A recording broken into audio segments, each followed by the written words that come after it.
on this. Have you got a message on your screen?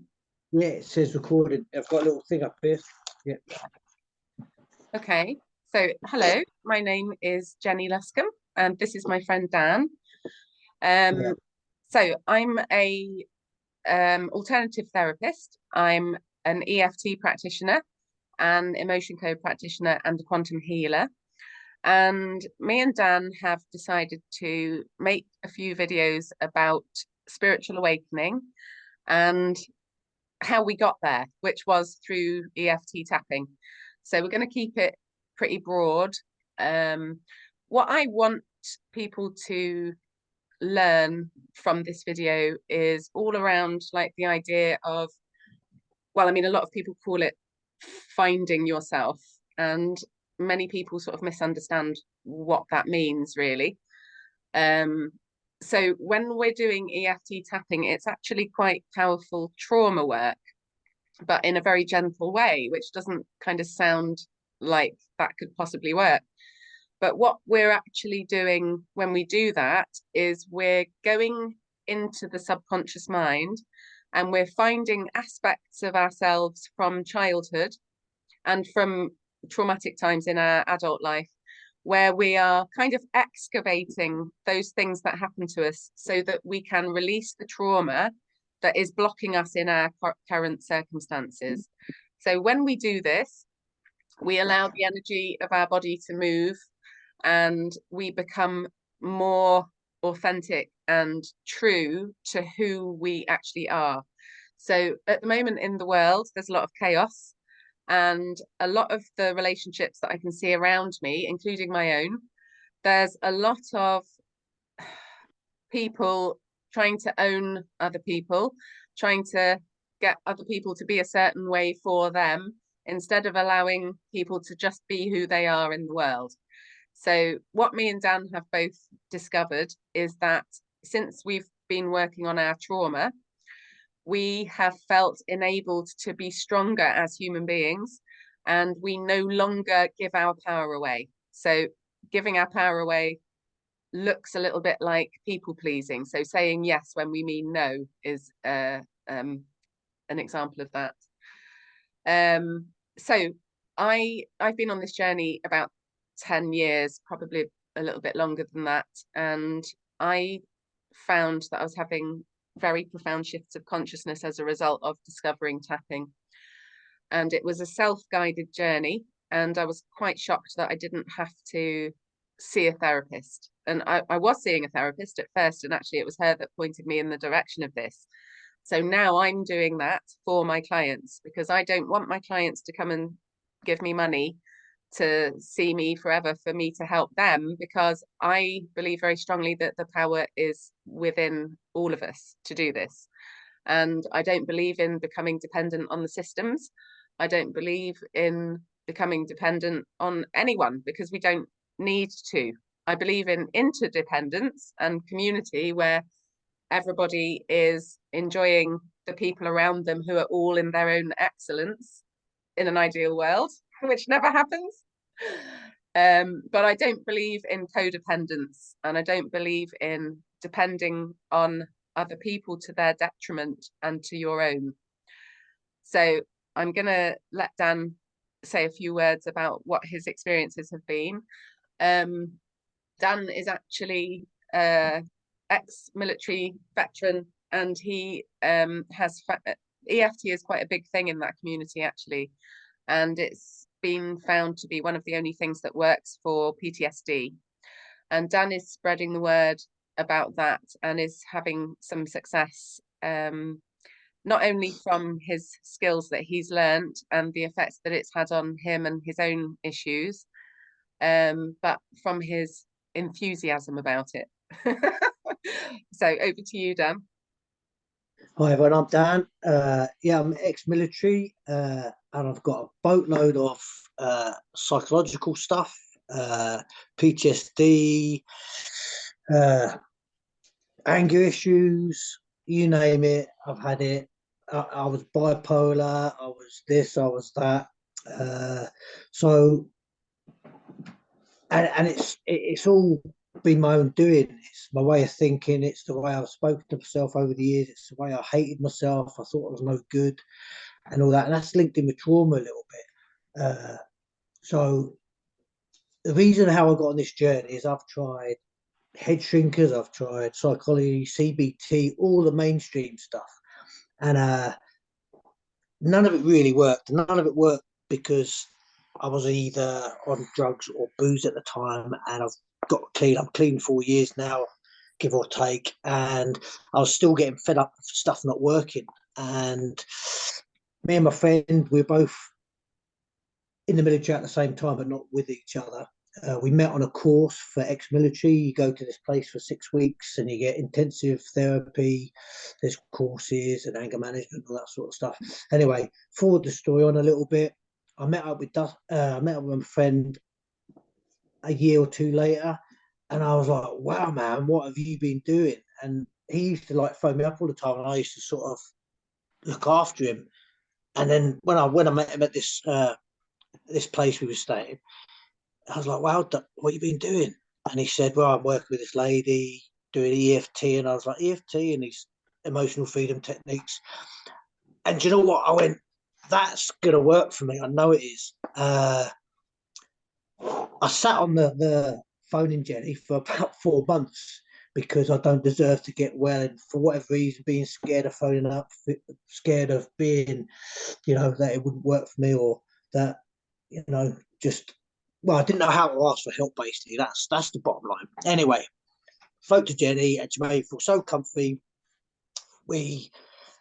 I talked a little bit about my trauma and what was going on, and we set up a date, and we had our first meeting, and it was like a breath of fresh air. And it started off talking about my trauma. And I've got like 6 major traumas from the military. One as a kid, which is to do with like family stuff, and then there's a lot of bullying in school, a lot of bullying in the army, and then drinking drugs didn't do my head much good when I left the army. So it was pretty much, I had an open mind, and I'd heard about this tapping, and we started to tap. And like Jenny says, it helps you go into your subconscious, and you say affirmations. I don't know if that's the right way of saying it in EFT, but when you're speaking, it's going in and you're hearing stuff, and you work out where you need to go with it. So I did a lot of that. We also worked on parts work. I'm very indecisive, and I can never make my mind up. I can't make a decision to save my life because of all the bad ones I've made, and I've learned that they were just learning process. So when I make a decision, they're a better one than the last one, because I'm learning. I'm learning now. I'm not telling myself I can't learn anything, and it's pretty much, I found out that my brain and my imagination has kept me unwell for so many years, and now I've switched it around. And I'm using my imagination to help me get well and help me rewrite. It's like I've got a blank canvas and I'm writing Dan's happy story of where he's going and what he wants to do, and forgetting all the dross from years. And I don't know. The last 2 weeks, I've been working, trying to find my God and all that stuff. And I was in the fellowships, which is all spiritual, and I just wasn't getting it. But the last 2 weeks, something has just clicked. I said to myself, Dan, just forgive yourself and start afresh. Everyone deserves a second chance. And I've done some bad things. I've been involved in some horrible stuff in the army that I didn't want to do. Anyway, long story short, I had a flip and I felt free. And I'm like, this feels fantastic. And it's sort of after that, it's sort of mine and Jenny's working together went on the spiritual route. She's very spiritual, and I could see that. And that's what I want to be. I want to be not like a Zen master, but I just want to be at peace. And finding glimpses of that peace in your life is just making me want to search for it more. And I sort of leaned on Jenny, and our therapy, my therapy shifted from, therapy, a bit of tapping. Jenny would suggest what she thinks I should do, which always works. And then we just go off on like a discussion about, world powers and, different stuff. And I learned a little bit about muscle testing, how you can find out. And healing trauma for yourself, and what's that physics stuff? Quantum, Quantum, quantum. quantum healing. Uh, and it's all very interesting. And yeah, I think I've waffled on enough. Sorry, Jenny, did that go too long? But I'm just so passionate about this, and I've seen it with my own eyes. I've got an ex-military mate, and I told him about the tapping, calm him down, suffered with nerves, and he actually said to me after his first session, that's the most peaceful he's been in years, and he is knackered. He's a bit more. He's a lot older than me, and he really suffers. And what made it even better, last week I met his wife, and she said, "What did you do to Andy? He seemed like a different bloke when I was in. He was calm, and he was, not erratic." And yeah, but It is such a beautiful thing because, like I used to do this in a school, and like the kids would learn tapping, and then you'd literally watch them go out into the yard at playtime and tell their friends, and then they teach like kids would be teaching other kids how to tap. And then you'd see those kids that they taught how to tap, you'd see them tapping in class and like benefiting from it. And it's just like what you've said about your friends and colleagues that you've kind of shared with. It's like a wave of just beauty that spreads, it's something that works. And like when you made me laugh then, because like when you said emotional freedom techniques and you heard your friends say EFT, emotional freedom techniques, because that reminded me of when I first heard about EFT, and I said to the therapist I was seeing, what does EFT stand for? And as soon as she said emotional freedom techniques, I was like, that's what I'm looking for. I'm looking for emotional freedom. But it's like I'd never really heard that term before. And I hadn't even thought to myself, my problem is that I'm not free, that I don't feel free to think or to do or to be or whatever it is. So yeah, it sounded like you had a similar experience to me. In some ways it's like, oh my god, this bomb just went off, and that's definitely what I need. Because I mean we're all basically trapped in an existence, and we don't realize we are, because it's our existence and we're just in the familiarity of what is for us. Like that's just our experience. So it's not until something shifts you that you then see how possibly someone else is seeing their experience. Like you shift into a completely different perception. And the way that you do that is you basically look at your emotion, or you allow your emotion to flow. So one of the major shifts that you had, Dan, was that it was actually okay to be emotional. And like that's something that I see with a lot of veterans, because you guys are probably the most programmed people on the planet, amongst them anyway. Like there's a lot of, you have to be a man, you have to be this, you have to be that, and you can't be vulnerable, you can't allow yourself to look weak, which isn't even true about emotion. Like real men cry, in my opinion. But like as soon as you make the shift and then you allow your emotions to just exist and to flow and to be, that's when your energy is starting to move. When you're not allowing your emotions to be, and you're pointing your finger at your emotions going, no, I can't feel this, I can't feel that, or I should, or I shouldn't, I should be feeling different, or I shouldn't feel this, that's when you will manifest physical disease as a result of your emotions that you're not addressing. So as a result of the brainwashing on the planet and the pharmaceutical companies and the corruption, I would say probably 99% of people don't realize that all physical illness and disease is actually caused by not feeling, which is a shocker. I've got hundreds of self at the back of that, Jenny. Really have. So I've been stuck in my own hypochondriac pain, and I was too scared to move out of the pain because I hadn't experienced anything. My whole life from a boy has been living this nightmare. and it's like I was surrounded by a brick wall, circular brick wall, and this is what the EFT did for me. I didn't know where to start. I had so many issues, bad relationships, military, like abuses of kids, like loads of horrible stuff. Uh, and we started tapping, started talking, and something was healing in me, and I didn't even know what was I was healing, but something felt good, and that sort of let me take a brick out the wall, and I saw a little bit of light come in, and then we started doing a bit more, and the more you do it, the more stuff just comes to the front, and you heal as you go, and before you don't even know what you're healing, and then like now I'm just going right. Well, I was healing that when we were doing that, but I didn't know it at the time because it's all subconscious, and this is the Yeah. beauty of it, and the momentum going forward. It's like I don't know. I just Like you and everyone and myself, like at the beginning of this journey, you don't realize what has actually happened to you. So like we're all there and we've got our addictions or our terrible relationships or the job that we don't want or the friendships that are sabotaging us or whatever the thing is, and like we've all got a boatload of those, like loads of not wanted things happening. And we kind of like just look at all of that and go, well, it must be me. Like I must be, there must be something wrong with me. broken.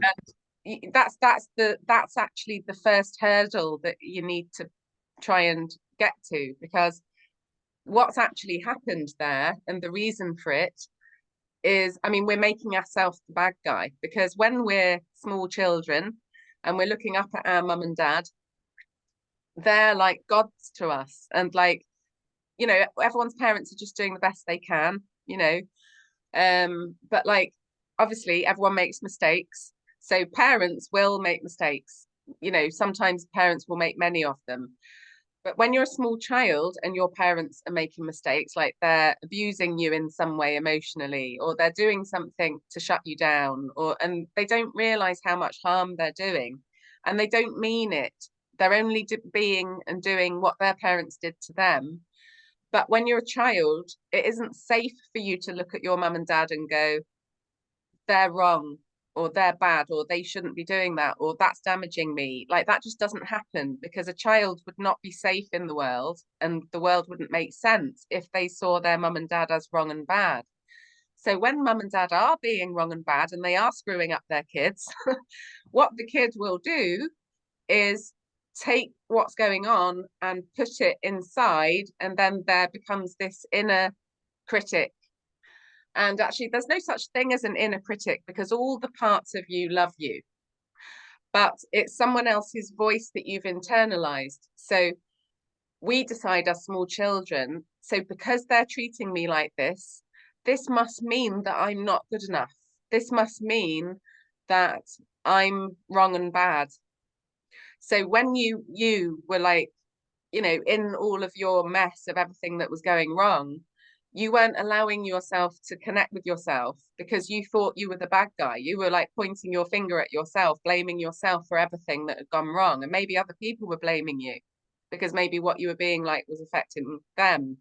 But what it actually was little Dan had suppressed aspects of himself, of his consciousness. So whenever mum and dad or a teacher at school or whoever it was disapproved of him, and whenever my parents disapproved of me, we chose to suppress an aspect of us that they disapproved of. So when we do that, that part of us hasn't gone anywhere. That part of us is subconscious. It's become invisible to us because we don't want to see it because it's too painful. So actually, no one else suppressed us. We did it. So if we did it, because we decided, because they've done that to me, that must mean that I'm this or I'm that. Boom, I'm not going to be that anymore. I'm not going to be that Jen. I'm not going to be that Dan, whatever. So we chose to suppress that.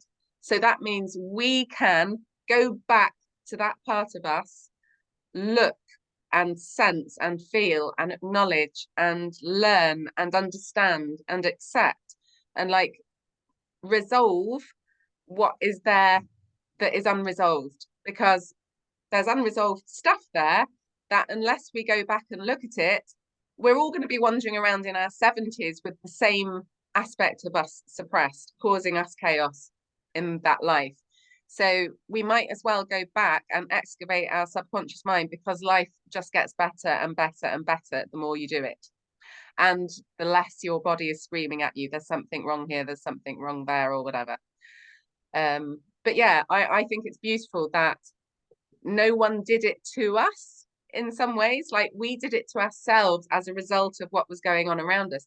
Obviously, you have to go through the blame and the stuff that you feel, the anger and stuff that you feel at your teachers, your parents, like whoever that was that did that to you, those people in positions of authority. You have to feel that emotion.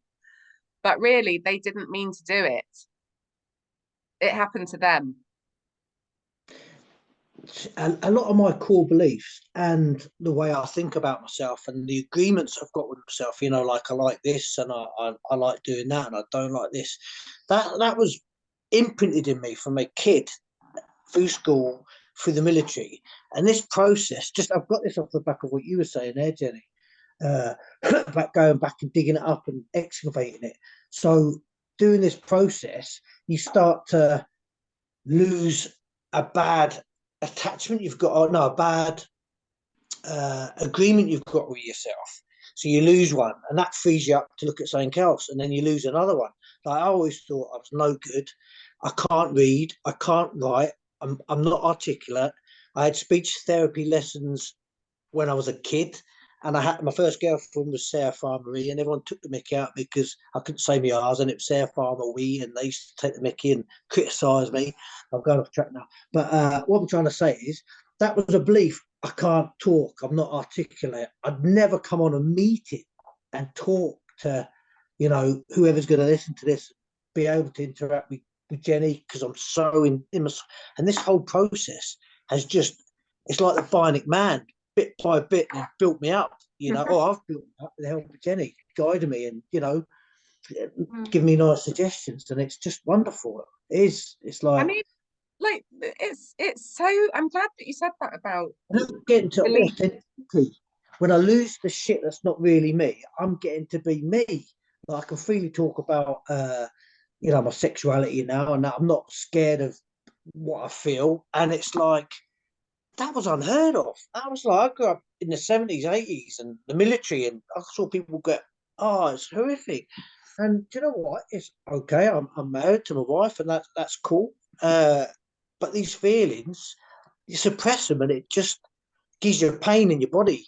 And I've worked out, when I'm not in a good place, I've got pain. And when I've done the tapping, when I do a bit of parts work, I get relief and I feel normal. And then I never go back the way.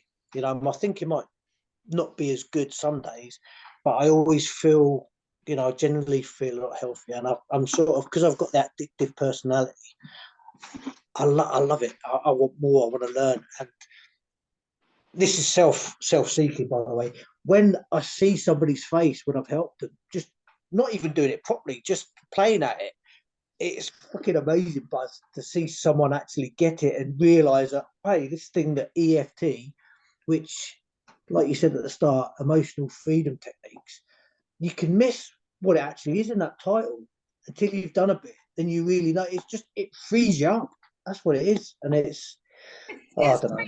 it's quite shocking how, well, I mean, like, you know, this therapy has been suppressed by the powers that be for lots of reasons, and I can't really talk about that on YouTube, sadly.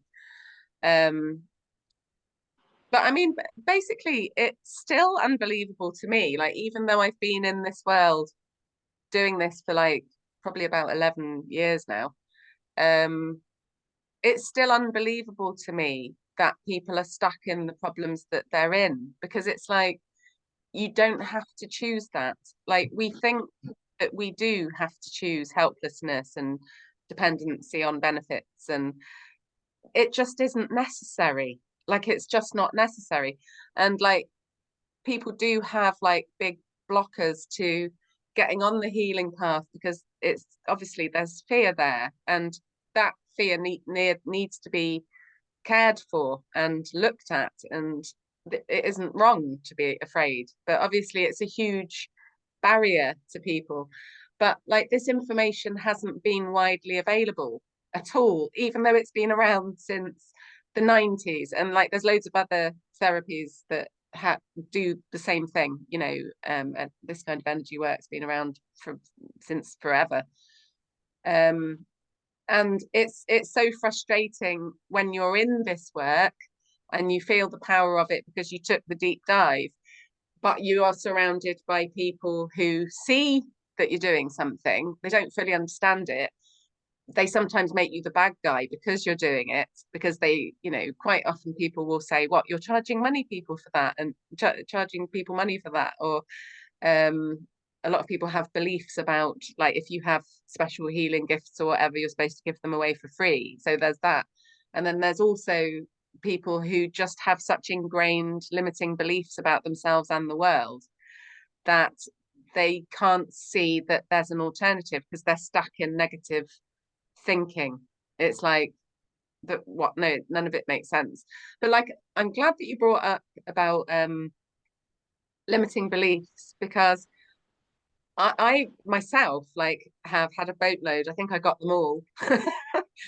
But like, you can sometimes have limiting beliefs that seem to oppose each other.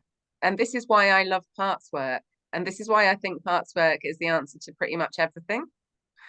So my programming from my parents, amongst other things, like, I learned that it wasn't okay to succeed, but it also wasn't okay to fail.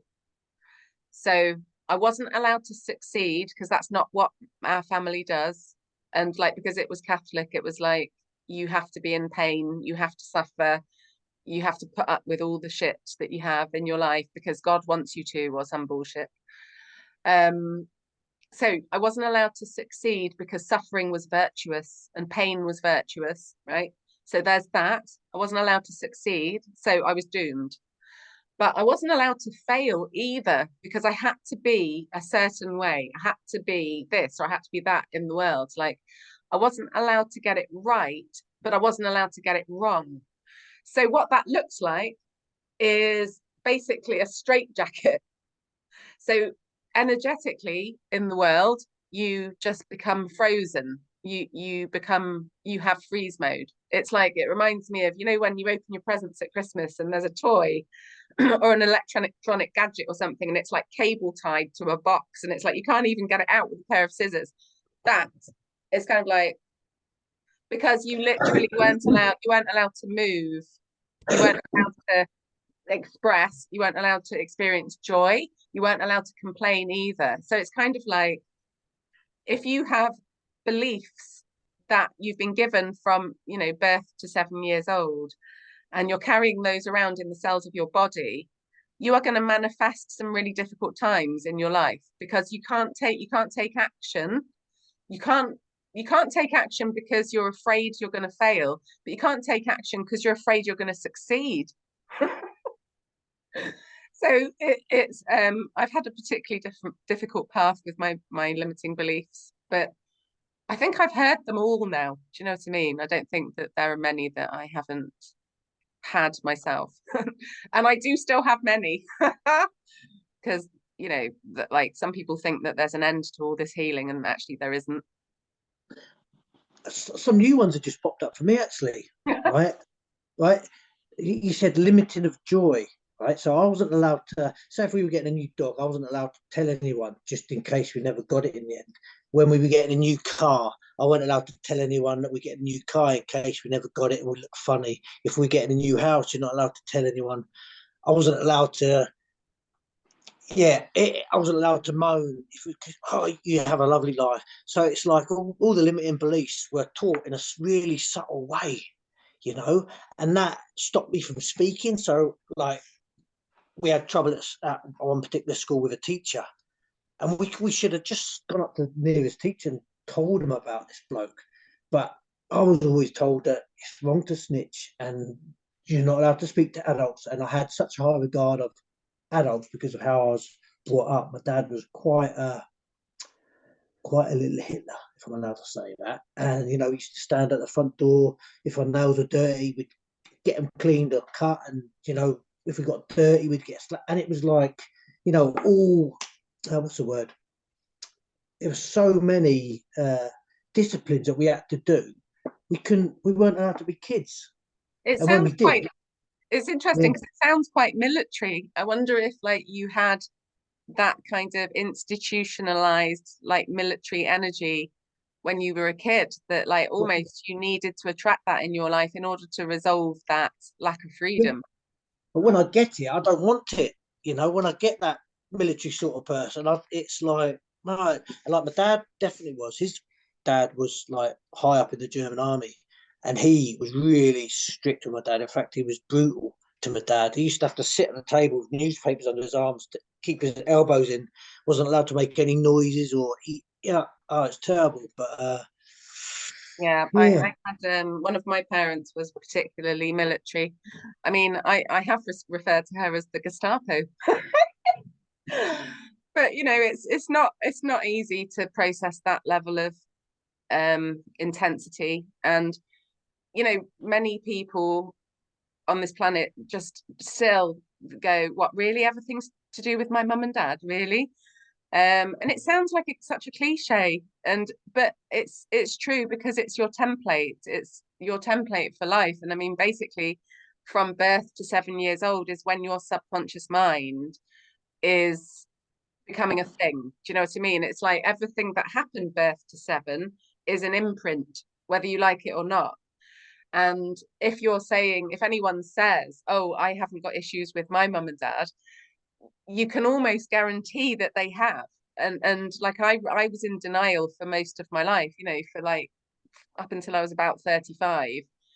I actually thought my childhood had been all right until I had an experience where basically that every single traumatic memory that had ever happened to me all came up at once. And then I was in this like, which I do think is a situation that I manifested because I had to understand the subconscious mind, because I was like going to go in this direction.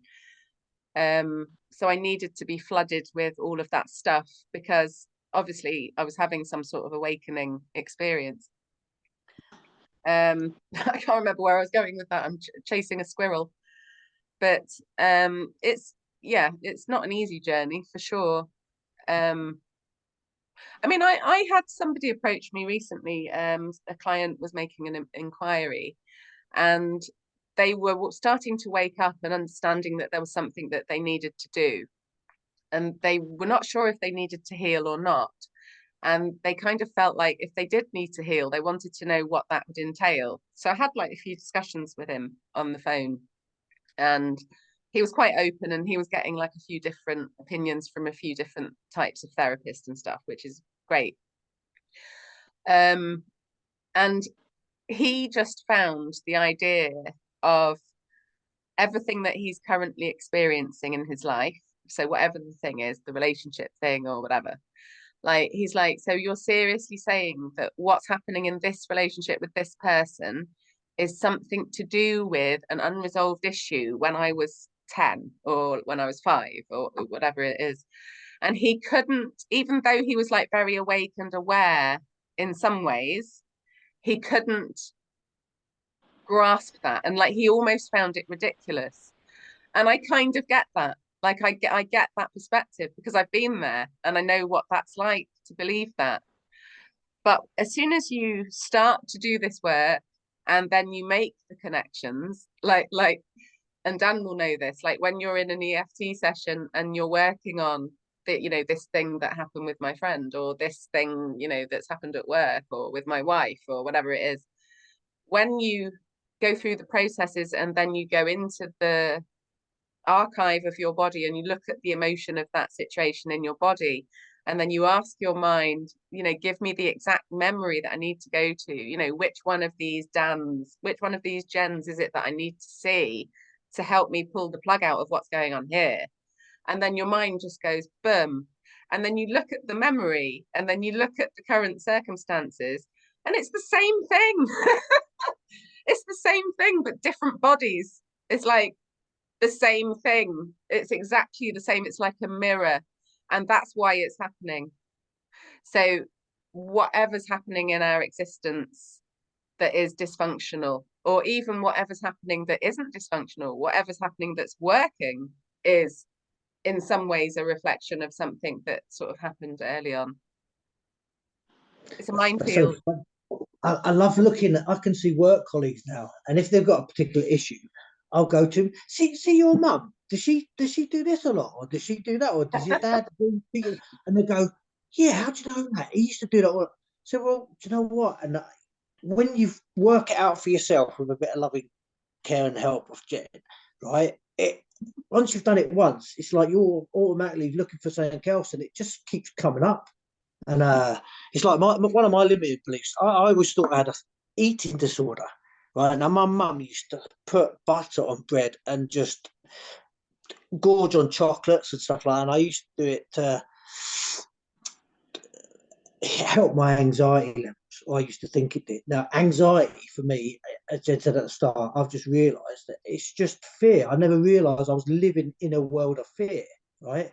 Which, when you realise that, you can just unfear it, go the opposite way about looking at a different perspective. And I actually use a bit of imagination to, there's a thing called the amygdala in your brain, and that's your fear response. So I now, when I get a fear, I just imagining I'm scribbling it out, or just take it out and chuck it, and then I'm not fearful anymore. So use imagination that way. Gone off track a bit. What I was going to say is, I've lost the thread. Where was I going with that, Jenny? Sorry. I think anxiety, like what you're saying about anxiety, is it's so common, and I would say that probably everyone Yeah. suffers or has suffered with that, or Yeah. suffers from that in certain situations. But what anxiety really is a reflection of unresolved unpredictability. So if you had a parent that was volatile, that was struggling, that was traumatized, or like if you had a parent that hadn't resolved their issues and they were parenting you, and then they had behavior because they were struggling with whatever they were trying to get through in their day, where they would just lose their shit or just like shout unexpectedly or have some sort of extreme reaction to a situation So that that's my thought. 2 seconds. that's all right.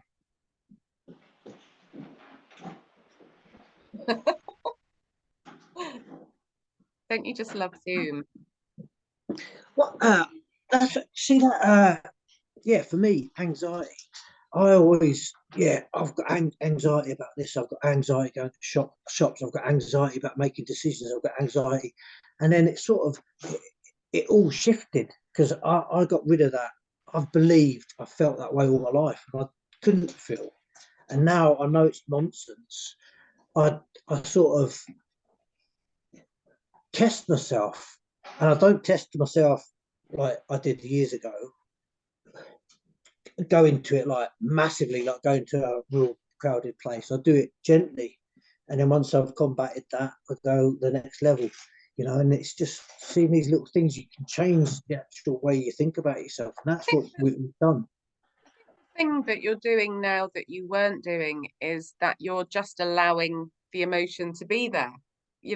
Like anyone who has any kind of addiction, or even if it's not an addiction, even if it's some kind of like behavior that you can't Yeah. not do, or whatever it is, basically stuck in a pattern.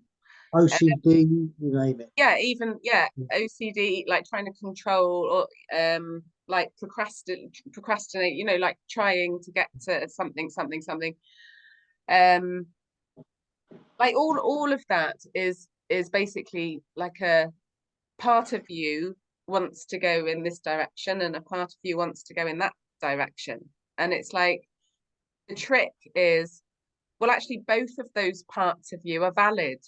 So both of those parts of you have got good reasons for having that kind of like belief or whatever it is. Like otherwise that wouldn't be happening.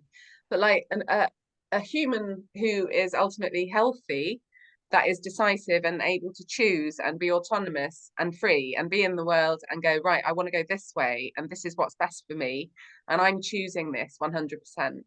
Like that's somebody who has aligned their parts so that they are the fullness and the wholeness of themselves rather than being fragmented.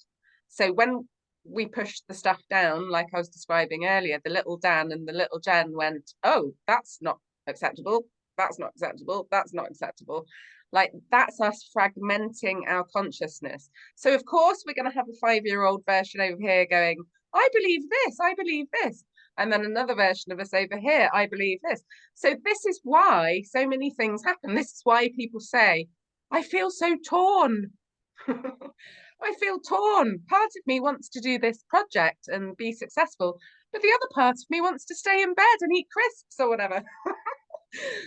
And you know, it's just how humans are. But we didn't know that it's actually okay. We've all got multiple personality disorder, but if we want to be happy in the world, we can't carry on like that. We have to do something about it. So we have to hear the parts. We have to go, oh, I've got a fragmented consciousness, and it isn't wrong or bad, and there's no shame in it, and we don't judge anyone for it. Like, it just is.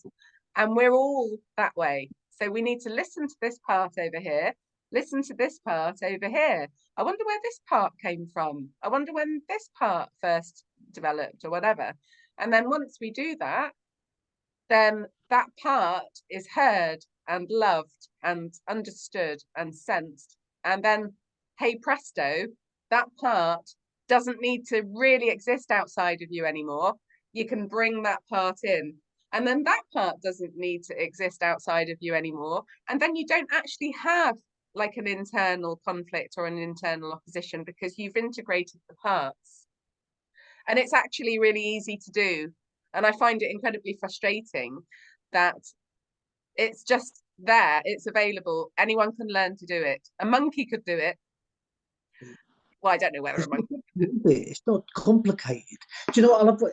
You're going to crack up, but how many weeks, right, did I come and say, I'm going to sit still this weekend, and like to be able to feel it, to be able to process stuff, you need to sit still. And because of, well, I'm not calling myself mental, but my mentalness, my PTSD, my bipolar, my multiplex dimension personality syndrome, right? Because I'm always rushing about, I never want to sit with myself because I don't feel comfy in my body. But doing this stuff, I started to feel comfort. And I'm sure it was about over 6 weeks. Every week I'd say, I sat for an hour, Jen, over the whole weekend. Yes, I sat still for an hour. And then it's got better and better. And that's where the healing takes place. And then you can bring your little parts in and you can look after them, and they're sort of like just mulch into one. Well, And that's what stops people, is the inability to be with yourself. But actually, it's the answer to everything. And there's something so deep that I'm going to say now that is why we're all kind of like, oh God. because society makes you've got to run about, haven't you? You've got to rush to save, you've got to Sorry, rush to... my light just flicked off. Sorry, Dan. Carry on. The world is in a rush to get somewhere, and when they get there, they go somewhere else. No one actually is present, and that's what I'm... Yeah. We're avoiding ourselves because Yes. we were taught to. Like, our parents disapproved of us to such a degree that, like, we weren't able to be with ourselves, because actually they weren't with us. For one, they weren't with us when we needed them to be with us, but also they made us suppress so many aspects of ourselves that the whole fact that we've suppressed aspects of ourselves is like, I can't be with that part of me that dances around the room. I can't be with that part of me that speaks out loud at the table. I can't be with this part of me that does this thing that isn't allowed or whatever.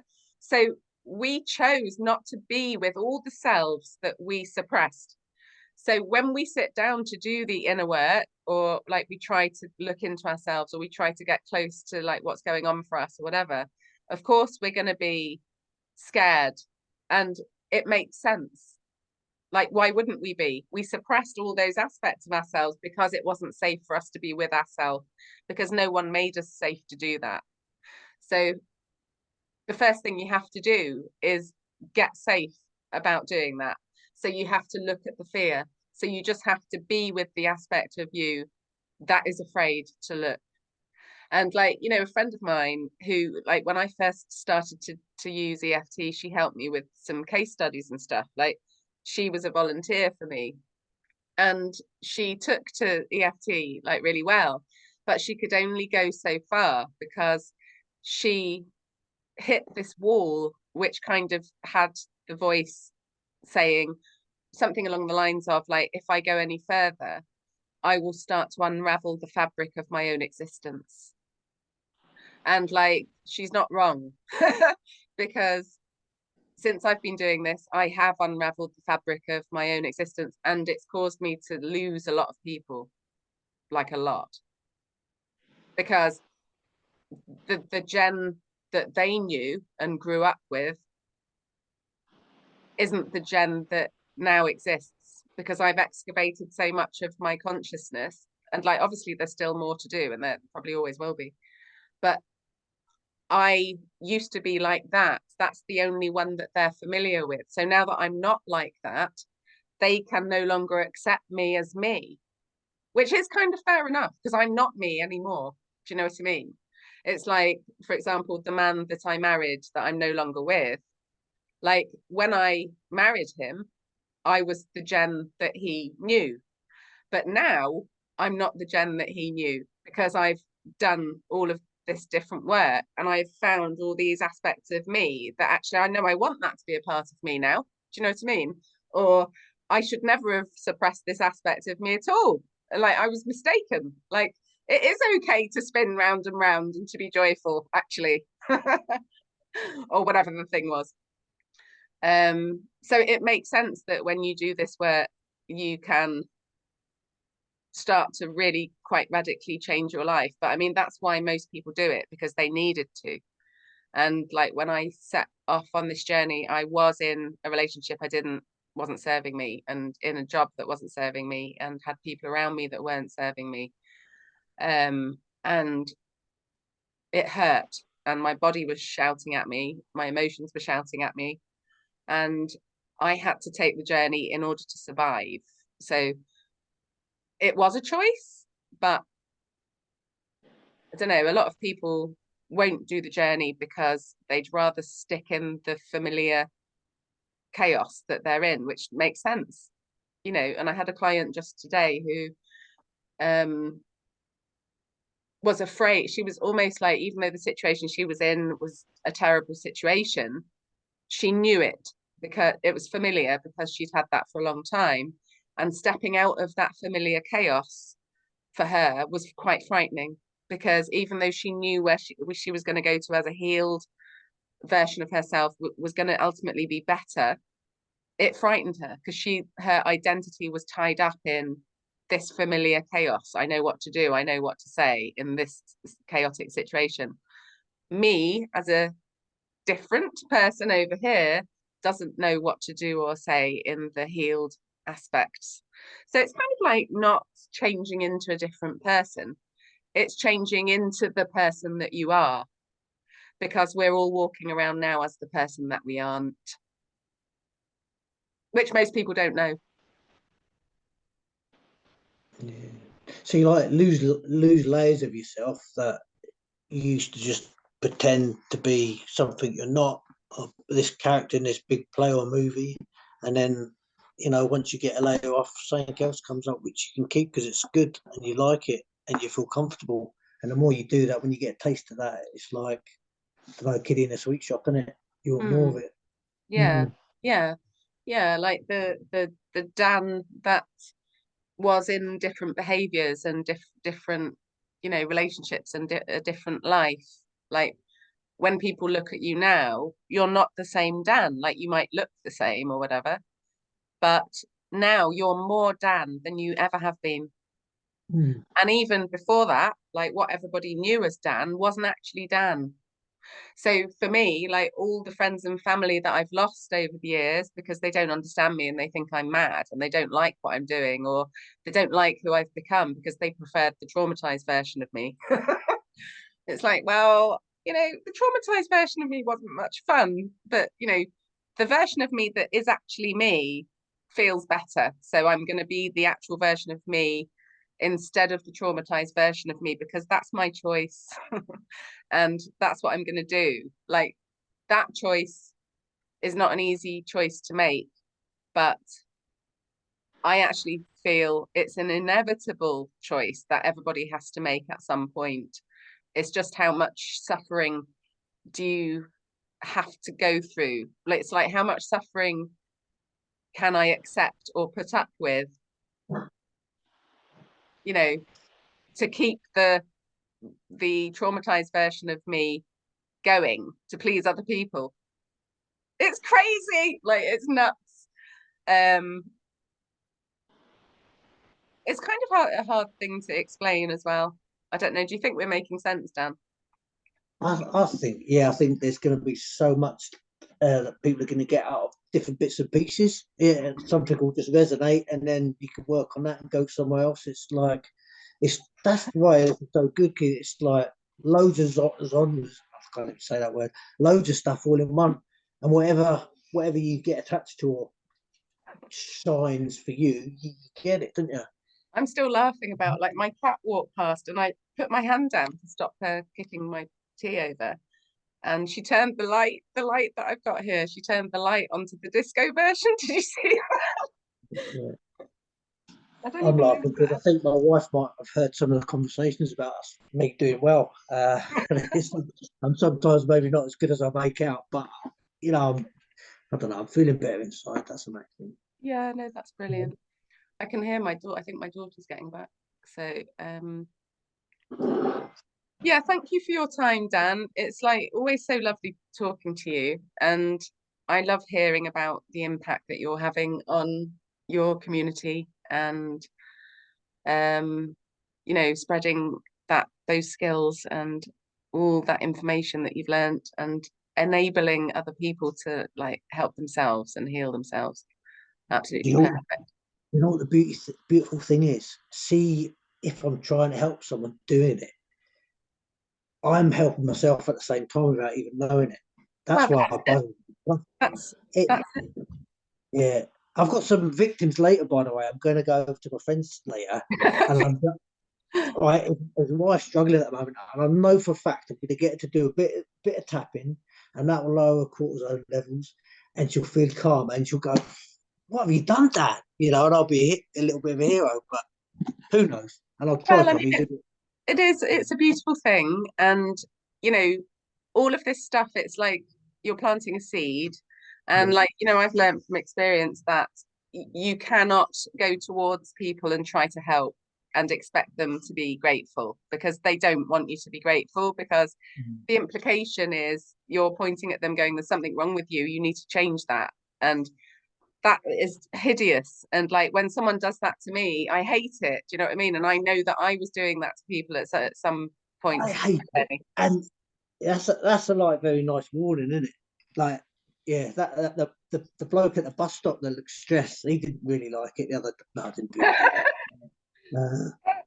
Yeah, no, Yeah, I did that. you can, like, take it to an extreme level. But yeah, anyway, keep doing what you're doing, and thank you so much for your time today.